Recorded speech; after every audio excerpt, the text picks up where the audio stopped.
Bago ngayong gabi, 4 ang nasawi sa pagsalpok ng van sa isang truck sa Basay, Samar. Pinatawan ng LTFRB ng 30-day suspension ng operator ng van. May report si Von Aquino. Dumiretso sa likod na nakaparadang 10-wheel truck ang van na yan na matuli ng takbo sa Basay, Samar nitong Martes. Sa lakas ng pagsalpok, lumusot at nahulog mula sa bintana ang isang pasahero.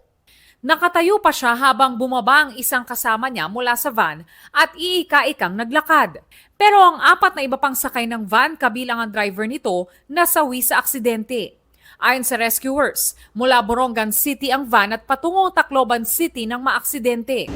Ayon sa Land Transportation Franchise and Regulatory Board o LTFRB, nagbigay na ng tulong pinansyal ang operator ng van. Suspendido ng 30 araw ang lahat ng units ng operator na kabilang sa prangkisa ng naaksidenteng van. Yan ay habang gumugulong ang investigasyon at compliance verification process.